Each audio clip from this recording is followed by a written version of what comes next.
দ্রব্যমূল্যের ঊর্ধ্বগতি নিয়ে অসহায়ত্ব প্রকাশ করেছেন অন্তর্বর্তী সরকারের খাদ্য উপদেষ্টা আলী ইমাম মজুমদার।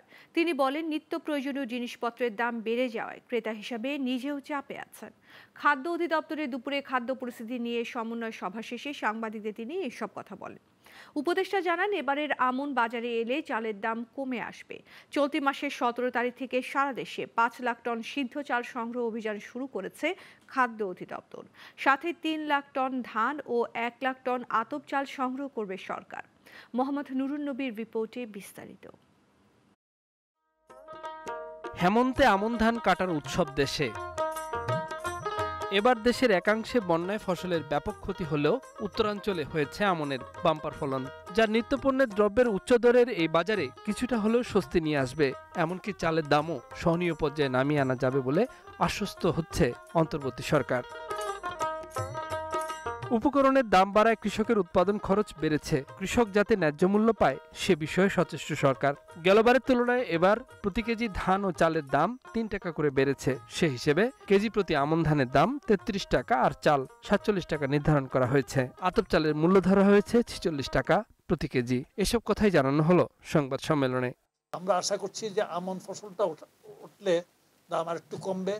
পাশাপাশি শীতকালীন সবজিটাও কিন্তু অকালীন বৃষ্টির জন্য মার খেয়েছে, সেটাও ওঠা শুরু করবে। আশা করছি দ্রুতই ওঠা শুরু করবে।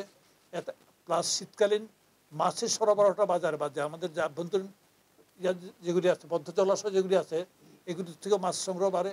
এতে করতে যে আমাদের ধরেন আপনার ওই মুরগির উপরে বা ডিমের উপর চাপটা কমবে, সবগুলির দাম কিছু কিছু পরিমাণে কমবে বলে আমার মনে হচ্ছে। দেশীয় উৎপাদন ভালো, তবুও আমদানির পথ উন্মুক্ত রাখতে এলসি খোলার বিষয়ে ইতিবাচক সরকার। আমদানি করতে এ পর্যন্ত 134 জনকে অনুমতি দেওয়া হয়েছে। এবছর 1.5 লাখ টন ধান ও গম আমদানির উদ্যোগও নেওয়া হয়েছে। রাইসে আমরা নিয়ারার টু সেলফ সাফিসিয়েন্ট।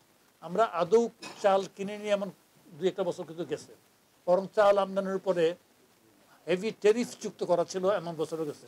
কিন্তু এই বছরে জিরো ট্যারিফ হয়ে গেছে, করা হয়েছে। যেহেতু আমরা কিছু এবছরে কৃষি মন্ত্রণালয় প্রেডিক্ট করেছে, প্রথম বলেছে 10 লাখ টনের মতো, এখন বলছে 6-7 লাখ টনের মতো ঘাটতি হবে। সুতরাং আমরা খাদ্যের ব্যাপার নিয়ে কোনো ঝুঁকিতে যেতে চাই নাই। তার জন্য আমরা টোটাল ট্যারিফটা সরকার উঠিয়ে দিয়েছে। টোটাল অ্যাজ ওয়েল এজ মানে ফরেন এক্সচেঞ্জ অ্যাভেলেবেল করা হচ্ছে যাতে এলসি খোলা যায়। অলরেডি এলসি খোলা হয়ে গেছে 1.5 লাখ টনের। আরও আমরা ক্রমান্বয়ে এটা চলতে থাকবে।